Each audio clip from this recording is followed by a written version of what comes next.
Bem, eu vou conversar agora com o jornalista Olímpio Guarani, diretamente de Manaus. Olímpio, é um prazer poder falar com você. Tudo bem? Tudo bem, Mauro? O que lhe Um abraço levou, para você. Olímpio, o que lhe levou a desbravar novamente o Rio Amazonas numa repetição da expedição Pedro Teixeira, que se realizou há 4 séculos atrás? Mauro, isso aí é um projeto já antigo, né? Nós já vínhamos gestando isso, eu vou te dizer mais ou menos quanto tempo, há uns 30 anos. Então, faz 30 anos que nós estamos maturando. Aí você diz assim, poxa, mas 30 anos é muito tempo? Não conseguiu realizar? Não é isso, as circunstâncias não permitiram. Estávamos num momento de, digamos assim, com muitas atividades profissionais, múltiplas, digamos assim, multifacetárias, e com empreendimento, tudo isso, e aprendendo, né? Você nunca conseguia uma brecha, um tempo para realizar um sonho, né? Porque, na verdade, isso é um sonho. Certo que é um projeto profissional, é um projeto que vai resultar em vários produtos, mas a verdade é que assim, era preciso compatibilizar, e eu nunca conseguia fazer isso.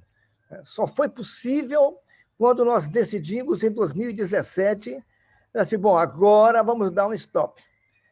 Só para você ter uma ideia, eu sou um microempreendedor, nós temos uma pequena produtora que atende o mercado do Amapá.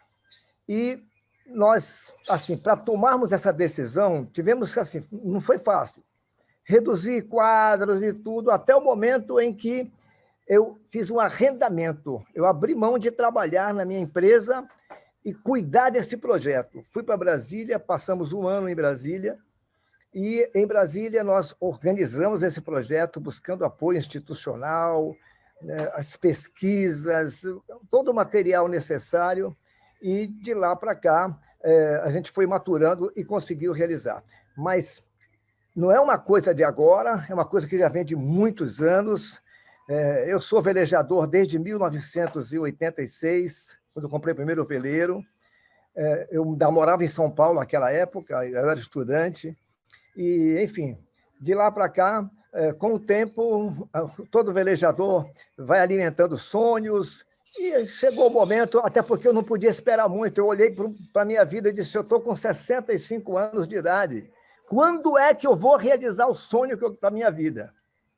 É verdade, não é nada fácil. E você conseguiu patrocínio para esse empreendimento, porque é um empreendimento que vai durar aí 1, 2 anos, né?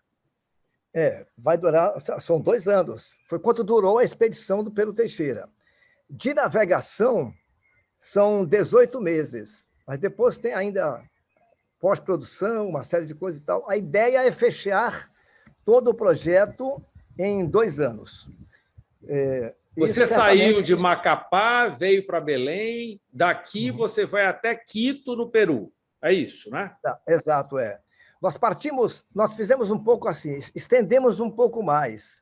O projeto ele é Expedição Pedro Teixeira, a nova descoberta do Rio das Amazonas. E lá dentro da descrição do projeto, contempla que, além dos caminhos do Pedro Teixeira, nós vamos trilhar outros caminhos.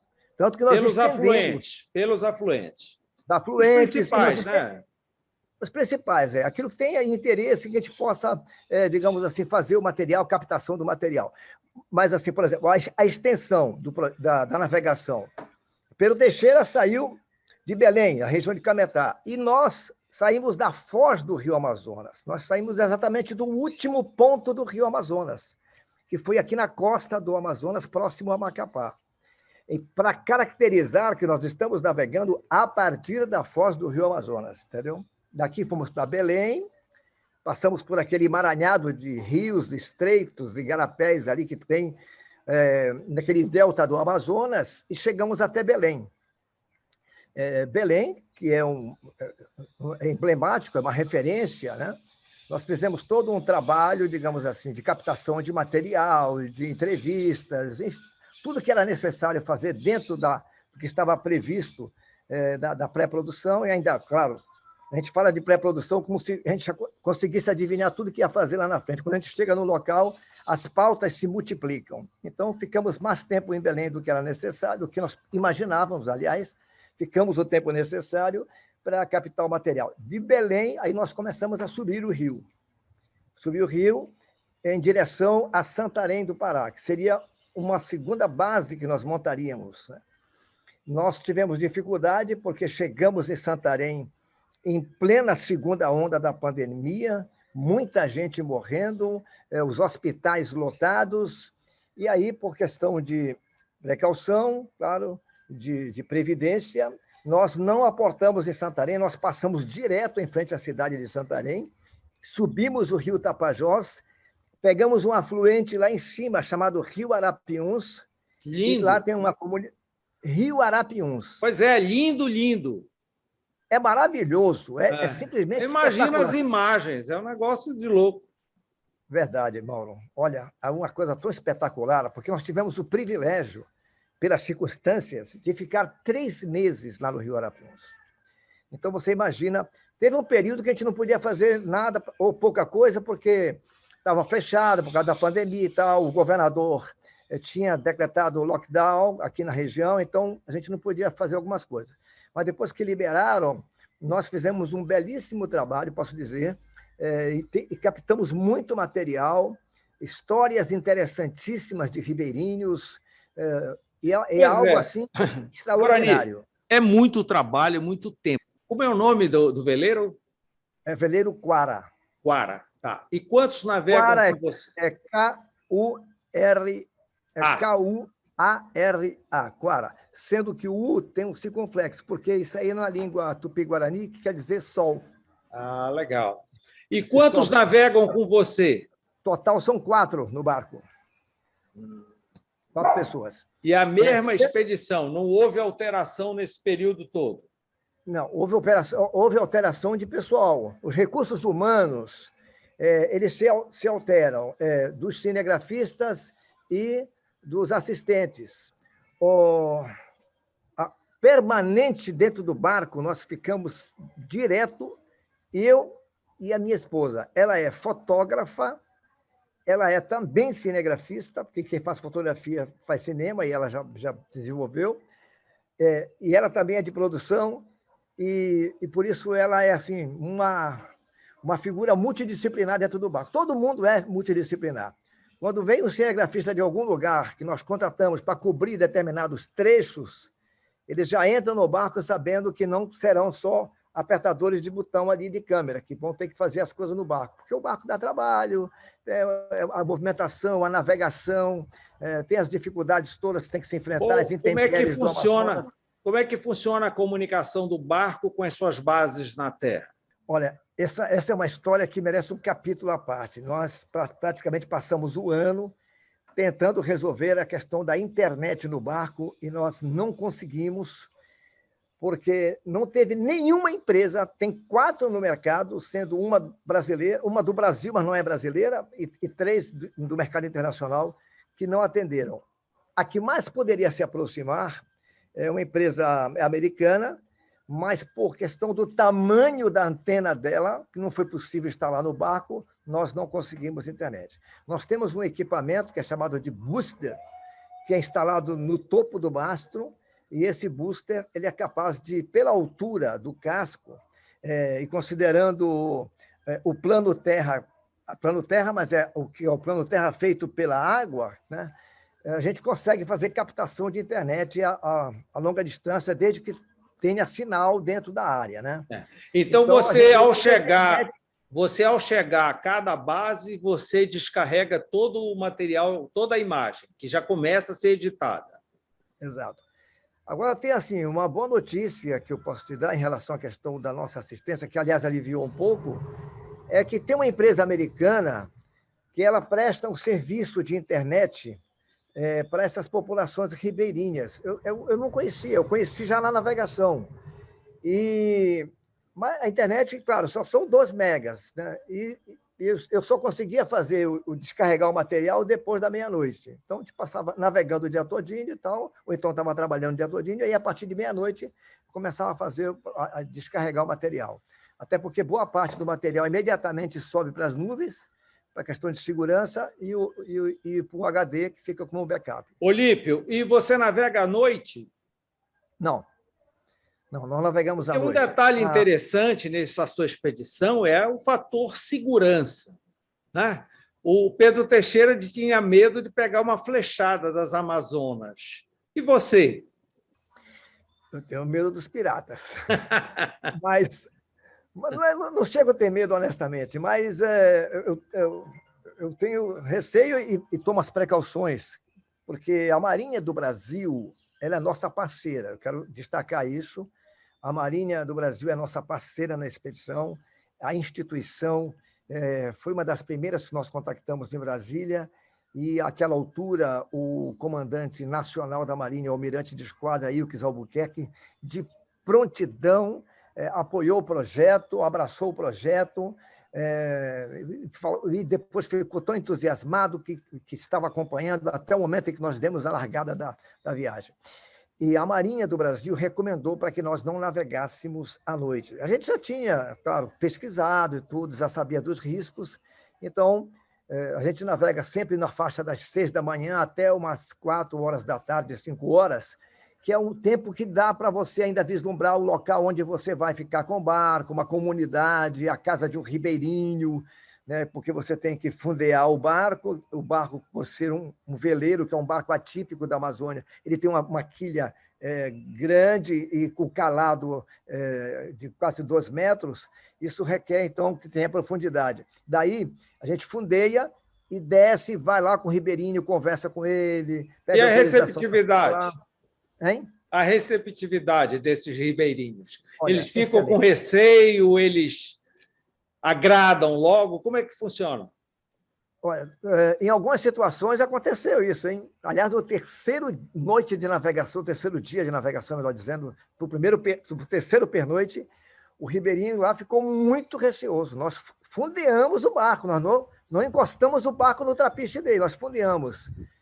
E ele já foi lá e levou mais 2 com ele e disse: quem são os senhores, não sei o quê e tudo. Eu disse: olha, tá, nós somos navegadores e tudo. Eu me apresentei para ele, e, né, mostrei para ele a nossa amistosidade, e aí ele se aproximou. Eu digo: não, se aproxime, tal, vamos conversar. Olha, nós estamos fazendo isso, e pronto. Aí, daí para frente, Mauro, ele já já convidou a gente para desembarcar, para ir para a casa dele, para fazer café. E, aliás, rendeu uma belíssima de uma entrevista. A história dele é fantástica, de um ribeirinho que nunca saiu da casa dele, onde ele mora na margem do rio Amazonas, ali, de um dos afluentes, melhor dizendo. Mas ele criou 5 filhos. Os 5 filhos estão na Marinha. Inclusive, 2 oficiais da Marinha do Brasil, e 3 são da Marinha Mercante, todos envolvidos com navegação.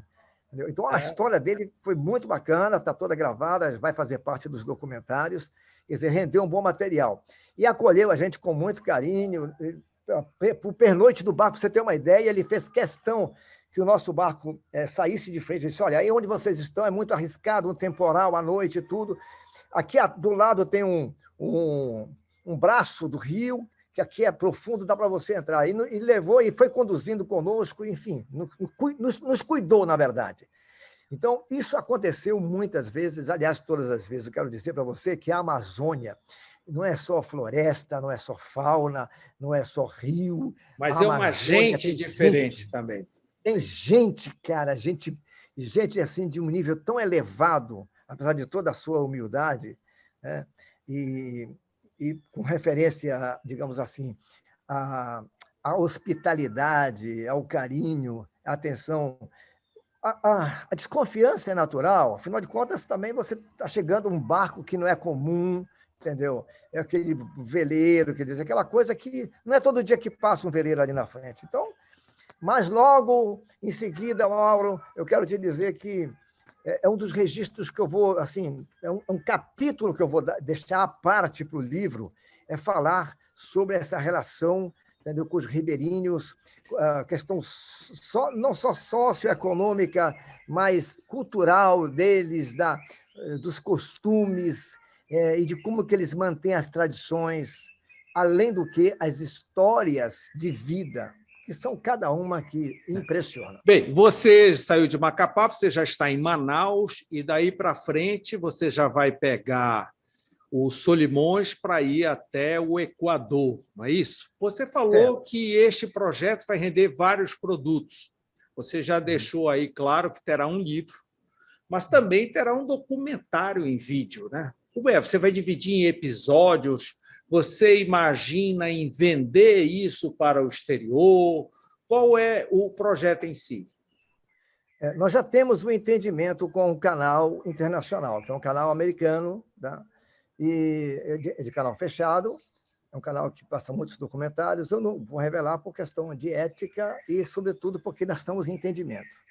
Mas nós estamos seguindo a orientação que eles deram, o material que eles enviaram para nós, o formato que eles gostariam que fosse feito. Encomendaram um roteiro, alguma coisa assim? Não, sobre o roteiro não, até porque eles disseram que eles não interferem na produção, mas eles definiram, delinearam o perfil do canal para que nós nos ajustássemos ao gosto do público do canal.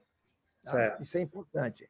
E mandou, inclusive, um filminho com o exemplo de como seria mais ou menos, não precisava ser igual aquilo ali, mas que seguisse mais ou menos aquilo. E nós estamos seguindo porque está avançando a negociação. Os capítulos, quanto você imagina? Quantos capítulos terá?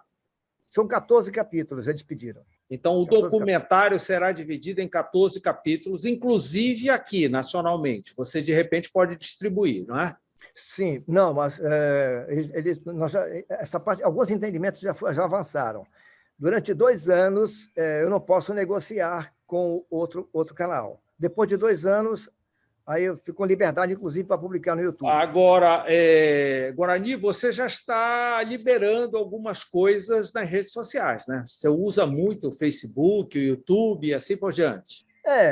As redes sociais, elas são um canal para, digamos assim, para as pessoas irem acompanhando o desenrolar. E aí nós criamos o que nós chamamos de diário de bordo.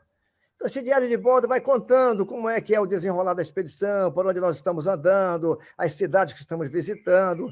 A gente não entrega tudo, claro, conta só um pouquinho docinho. Um spoiler.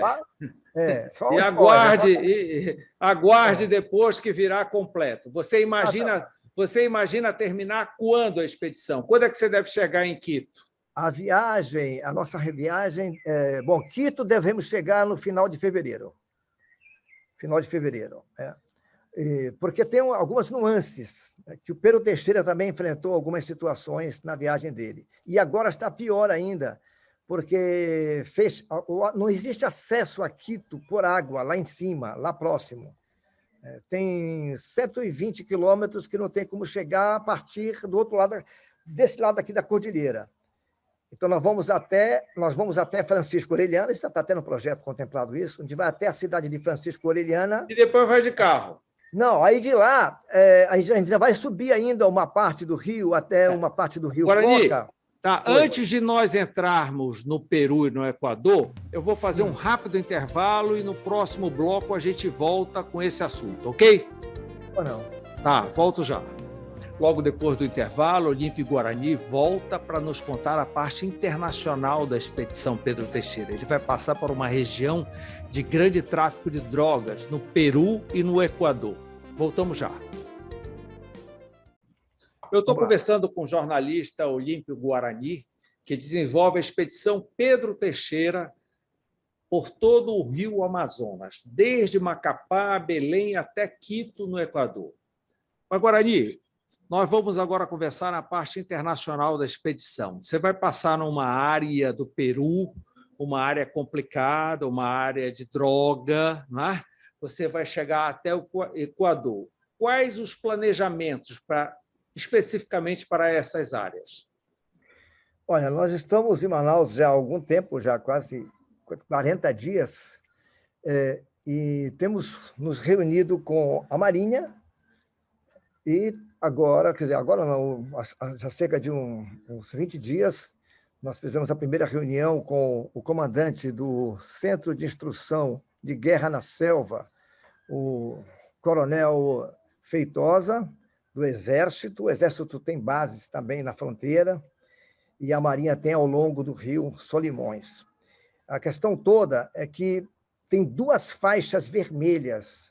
O comandante da Marinha, o capitão dos portos, o capitão de mar e guerra, que é responsável pela jurisdição de Manaus até Tabatinga, naquela parte ocidental do Amazonas, ele mostrou para mim no mapa, disse, olha, aqui estão as tuas prováveis dificuldades. É na região de Coari, nas proximidades de Tefé, Coari, e mais Ainda no acima, Amazonas. ainda no Amazonas, e mais ainda cerca de 140 quilômetros, 200 quilômetros mais ou menos, antes de chegar em Tabatinga, você vai ter também outra dificuldade. Na região de Coari tem muita pirataria, nós temos muitos registros de mortes, eles são muito violentos, né? Nessa semana, logo depois que eu falei com ele, na semana seguinte, mataram um suboficial da Marinha, no Rio Amazonas, lá, né? Também foi pirataria. E aí ele ponderou para que nós não seguíssemos a expedição com este barco que nós estamos aqui em Manaus. A sugestão dele é que nós troquemos de barco para embarcar num barco regional para navegar, para chegar até lá no Equador. Porque esse chamaria mais atenção. Exatamente, chama muita atenção. Ele disse, olha, que se acontecer contigo, eles vão limpar o teu barco todo, vão levar todos os teus equipamentos, eles vão tirar o motor do teu barco, para você ter uma ideia. Eles fazem isso, eles levam o barco para o lugar e tiram o motor e tu tens que rezar para não morrer, porque eles matam as pessoas, entendeu? Eles são demais violentos. E aí, lá mais em cima, ele mostrou a outra faixa, que é onde tem maior registro de violência, que é onde tem a guerra do tráfico, que é do tráfico antes de Tabatinga. Então, o que nós estamos fazendo, Mauro? Nós estamos com o tempo, nós estamos com o cronograma aqui, administrando o tempo, avaliando agora como é que será essa nossa subida a partir de Manaus. Tá? Por enquanto, a fronteira com o Peru está fechada. Nessa semana eu tive uma reunião com o cônsul Trujillo, que é do Peru, mas nós já pedimos, ele mesmo, é ele que pede autorização para a sede, para Quito, para liberar, e ainda não veio a autorização. Nós estamos mobilizando os nossos apoiadores em Brasília, e eu devo reconhecer aqui publicamente o senador Lucas Barreto, do Amapá, que tem sido um gigante, foi um dos primeiros a pular e apoiar esse projeto. E ele tem nos dado a retaguarda dentro de Brasília. E já pedimos a ele para entrar em contato com a Embaixada do Peru para liberar a nossa passagem. Nós temos mais ou menos daqui a mais 20 dias para começar a subir o rio. Agora, Guarani, você não vai conseguir documentar essa área sem falar nessa questão de droga, né? Vai ficar um negócio... Não tem como. Complicado. Não só droga, pirataria. Pirataria, sim. Inclusive, para você ter uma ideia, já tenho pauta agendada em Tefé, e a última agora foi um barco do ICMBio, que é gestor da unidade de conservação que tem lá em Tefé. Me deu um branco aqui, mas tá. Existe uma unidade de conservação federal em Tefé, daqui a pouco eu me lembro, e essa unidade de conservação, elas se deslocam aproximadamente uns 40 quilômetros de Tefé, 60 quilômetros de Tefé. E há 2 semanas, os técnicos, 2 pesquisadores que estavam no barco do ICMBio foram perseguidos, eles tiveram que desviar e tudo, entraram pelo mato, porque eles foram perseguidos e os caras dando tiro neles. Ei, entendeu? Você não vai deixar de abordar essa pirataria, tampouco questão do tráfico. A gente já imagina o que lhe espera daqui para frente. Mas vamos uma pergunta que é uma curiosidade geral. Você saiu aqui de Belém em fevereiro, debaixo de chuva. Quais os perrengues que você encontrou até chegar a Manaus? Olha, alguns. Mas, eu imagino. Existe reza a lenda que o Amazonas não é para amador, né? Verdade.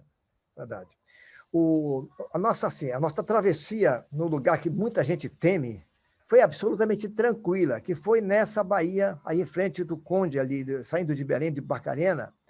A gente entrou pelo Arrozal, saiu ali na base da praticagem, nós, inclusive, ficamos algumas horas na base da praticagem esperando a maré virar. Quando a maré virou, aí a gente montou na maré e começou a travessia. São 72 milhas a travessia daquela baía, é longa. Muito vento, muita onda, mas, assim, as ondas, graças a Deus, ondas que a gente chama ondas regulares. Então, o barco surfava numa boa, esse é um veleiro para navegar no mar, então, o barco surfou numa boa. Onde nós tivemos dificuldade mesmo foi no Tapajós, tá certo? Na região, saindo de Monte Alegre, ali na hora que a gente sai de Monte Alegre, tem o famoso Cataú, que tem muito remanso, e pegamos um temporal com ventos de 35 nós, assim, coisa que eu nunca vi. Eu tive que rapidamente baixar a vela grande, porque isso gera instabilidade no barco. Diminuir, quer dizer, eu reduzi o tamanho da vela buja, e fiquei com a vela buja, por causa que eu precisava ter velocidade para sair do temporal. O temporal, o famoso temporal de cima, que é o mais perigoso. Então, eu estava indo contra o temporal, que é necessário fazer isso para poder você se livrar do temporal. E foi Nessas assim, horas, você vai só a vela ou você coloca o motor para funcionar também? Não, eu ponho o motor para funcionar quando você tem um vento muito fraco, quando você vê que o barco não está desenvolvendo. Porque a questão toda é que o rio Amazonas a correnteza é muito grande. Então, requer bons ventos para poder encher a vela e o barco navegar. Se você está pilotando e está verificando que o barco está andando muito pouco, ou às vezes nem está se deslocando, aí você tem que ligar o motor e botar o motor para funcionar e para andar. Porque senão você não chega ao seu destino. A região de Quantos Óbidos, pés? O barco tem quantos pés? 32 pés. 32 pés. É um veleiro francês, é um Dufour. Ele é bem estruturado, viu, Mauro? É um barco bem estruturado. E assim, quanto à embarcação, não tem tido dificuldade. A questão toda é o risco que o Rio Amazonas oferece, porque às vezes a gente vai navegando, você está com 40 metros de profundidade, daqui a pouco, baixa e vai para 2, entendeu? E agora você diz assim, você vai para onde? Você vai para Bombordo ou você vai para Boreste, entendeu? Para se livrar, né? Em quantas cidades você parou? Você sabe disso? Sei. Só para fechar isso aí, para quem navega do Rio Amazonas e para ter cuidado. A carta náutica, que aqui é mais completa que a gente usa, é a Navionics. Só que mesmo ela não consegue se atualizar. A da Marinha está muito desatualizada, mas a Navionics também... A Navionics ela recebe contribuição dos navegadores, né? Os práticos que navegam no Rio Amazonas, eles contribuem muito, informando, olha, aqui tem um banco de areia aqui e tal, onde não tinha, por exemplo. No Rio Amazonas, ilhas se deslocam. Ilhas grandes, você vê aquele negócio gigante se movimentando, algo, mas é um fenômeno, né, do Rio Amazonas. Você não teve nenhum tipo de problema mecânico, não? Não tive mecânico. Porque a gente dá manutenção realmente preventiva e nós não tivemos. No decorrer da viagem, você não tem quem dê essa manutenção, né, profissionalmente. Então, às vezes, a gente fica preocupado com essa questão. Quantas cidades você parou? Paradas que nós tivemos: Almerim, Prainha, Monte Alegre, Santarém, Óbidos, Oriximiná, Terra Santa, Parintins, Boa Vista do Ramos, Itacoatiara, até Manaus. Agora, a gente passou também muito tempo nas comunidades, né? Que é onde tem muito material, nas comunidades também. Sim. Você passava em média uma semana em cada comunidade dessa? Aproximadamente 10 dias. Agora, Guarani, a grande pergunta: o que é que mudou da época do Pedro Teixeira para cá? Olha, isso é importante, porque nós vamos estabelecer uma comparação entre a Amazônia vista por Pedro Teixeira e esta Amazônia que nós estamos vendo hoje. Primeiro, Pedro Teixeira viu à margem do Rio Amazonas uma população numerosa de indígenas. Moravam muitos indígenas na margem do Rio Amazonas, muitas aldeias, e hoje não existe isso. Mas não só não existe isso, como não tem nada que substitua isso. Há vazios demográficos extensos no Rio Amazonas. Você navega horas e horas e não vê uma casa de um ribeirinho. Sabe? Lá na frente você vai ver, tem uma ali. Eu tenho comentado muito com a Bia, que é a minha esposa, que é navegadora, e ela diz o seguinte, que também ela estuda junto comigo, porque é necessário. Nas pesquisas que a gente fez, praticamente não há registro de nenhuma daquelas que foram citadas pelo padre Cristóvão de Acunha, que foi o que fez o relatório da viagem de Pedro Teixeira de Quito até Belém, porque você sabe que, infelizmente, sumiu da biblioteca de Belém o relatório feito pelo Pedro Teixeira, né? Até 1968 ainda estava lá, depois desapareceu. Sabe? Foi assim, um crime contra a história da Amazônia e do Brasil. Mas tinham cópias e o Ministério das Relações Exteriores, que eu considero o que mais conseguiu avançar nas pesquisas sobre a viagem de Pedro Teixeira e o que mais tem informações sobre a viagem de Pedro Teixeira, inclusive com documentos, conseguiu, sim, uma cópia desse material, quando ainda estava lá disponível, lá em Belém, e transcreveu num dos livros feitos por um grupo de pesquisadores ligados ao Itamaraty. Aliás, o Itamaraty, quero agradecer o apoio que o Ministério das Relações Exteriores está dando para nós, que deu, sobretudo, dos momentos da pesquisa, e eles contribuíram muito com material para nós, e aí nós conseguimos. Mas os registros que foram assim, mais detalhados, porque o padre Cristóvão de Acunha, que foi mandado pelo vice-rei de Espanha, lá no Peru, para acompanhar o Pedro Teixeira de volta, para constatar que ele estava voltando mesmo para Belém, ele fez um relato didático, Mauro. Você precisa ver o relatório que fez o padre Cristóvão de Acunha. O relatório dele é perfeito, porque ele dividiu por assuntos e fez uma cronologia e também por, digamos, espaços geográficos, né? Ele fez toda a divisão geopolítica desse trecho.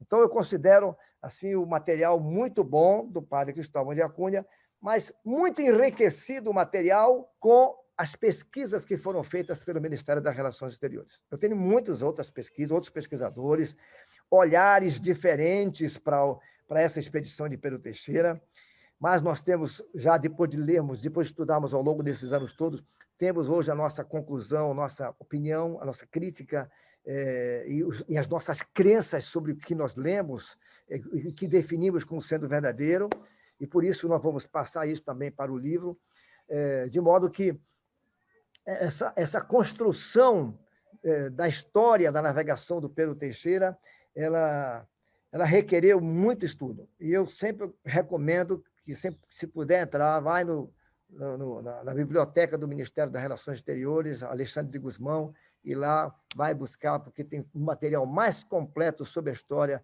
desse navegador, que é o conquistador da Amazônia, que não fosse ele, talvez essa parte do Brasil não pertence, essa parte da Amazônia não pertencesse ao Brasil. No planejamento, você terá até o final da expedição quantas horas de filmagem, quantas fotografias?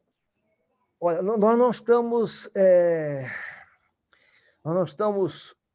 fazendo a compilação em horas, nós estamos fazendo a compilação em gigabyte, porque nós já temos 8 terabytes de imagem. Então, são 8.000 gigas de imagem, entendeu? Porque durante a expedição... Você vai acabar tendo o maior banco de imagens atuais do Rio Amazonas.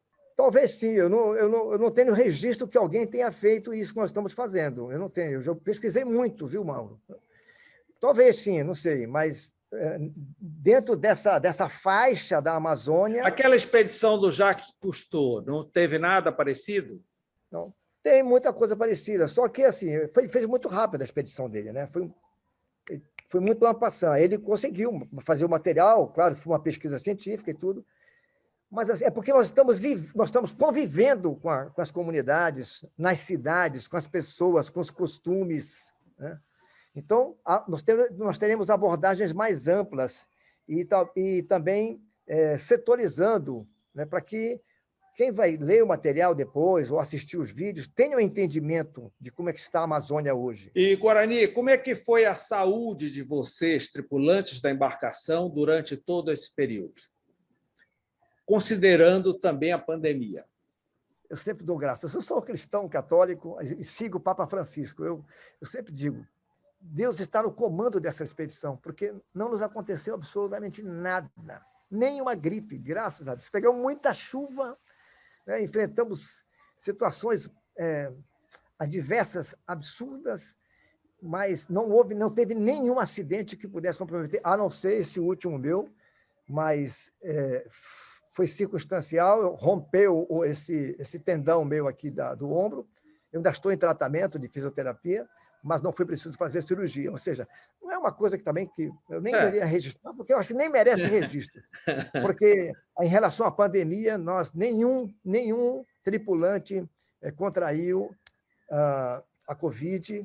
Então, poxa... E pela população ribeirinha também você não viu nada que a pandemia possa ter afetado, não? Não, olha, era uma coisa que me preocupava muito. Como está a assistência a esse povo que mora nesses lugares remotos, né? Lugares tão distantes, que às vezes o braço do Estado não chega, não alcança. Sim, né? sim. Mas, olha, eu devo reconhecer uma coisa que está sendo combatida muito. Eu não quero entrar numa situação de política, mas que combatem muito. Muitas ONGs têm tido participação importantíssimas, eu diria até decisivas, na vida de muitas comunidades da Amazônia. Não, ninguém tem dúvida da importância de ONGs sérias. É uma pena que, como em toda atividade, tem algumas que atrapalham o jogo, né? Como toda atividade. Tem algumas que se aproveitam, são os aproveitadores, né? Mas tem muitas organizações não governamentais que estão atuando ao longo do Rio Amazonas e desses afluentes, que nós constatamos e documentamos isso com trabalhos belíssimos, belíssimos. A última que foi aqui no Amazonas, no Rio Negro, nós já subimos todo o Rio Negro, já descemos o Rio Negro e pretendemos, na volta do Equador, subir de novo, porque ainda algumas coisas ficaram para trás que nós vamos resgatar, quer dizer, nós vamos buscar, em termos de gravação de material, porque apareceram depois essas pautas. Mas, por exemplo, na comunidade Tumbira, que fica abaixo de Novo Airão, já no arquipélago de Anavilhanas, tem um trabalho belíssimo. Eu vou até citar a ONG, é a Fundação Amazônia Sustentável. Poxa, que trabalho belíssimo que está sendo feito ali. E eu poderia passar aqui um tempo explicando para as pessoas como é que funciona aquilo. Né? Eles criaram uma base de turismo comunitário, gerando trabalho, oportunidades para as pessoas locais, treinando as pessoas para elas aproveitarem o que elas têm. Poxa, Mauro, eu tenho depoimento gravado sabe aquele cara que vivia de derrubar a floresta, aqueles desmatadores? E que mudou o quadro hoje. O cara disse assim, olha, eu já vivi do outro lado, entendeu? Se eu pudesse voltar atrás na minha vida, eu nunca derrubaria uma árvore na minha vida. Porque hoje eu vejo que a floresta em pé dá muito mais resultado. Sem dúvida, sem dúvida. Bem, jornalista Olímpio Guarani, muito obrigado por essa nossa conversa bem clara, bem geral. A gente tem curiosidade pela nossa região. Eu lhe convido logo desde agora para que em fevereiro, quando encerrar a expedição, a gente possa voltar a conversar para verificar o que aconteceu nessa parte internacional. Quando nós estivermos em Quito, eu vou assumir esse compromisso, nós vamos fazer legal. Uma live. Legal. Pronto, uma live você chegando lá... Eu quero que você seja também o meu convidado, porque nós vamos fazer uma live lá em Quito, quando nós chegarmos, pelo nosso canal no YouTube. Eu queria já convidar você também para participar. Vamos convidar alguns jornalistas que estão acompanhando o nosso trabalho, que vão nos questionar através do nosso canal lá de Quito, quando nós chegarmos em Quito. Boa sorte, Olímpio. Um grande abraço. Obrigado, Mauro. Tudo de bom. Muito obrigado pela oportunidade. Deus te abençoe. Tenho certeza que você gostou dessa nossa conversa de hoje. Estaremos de volta na próxima segunda-feira, no mesmo horário. Até lá e boa noite.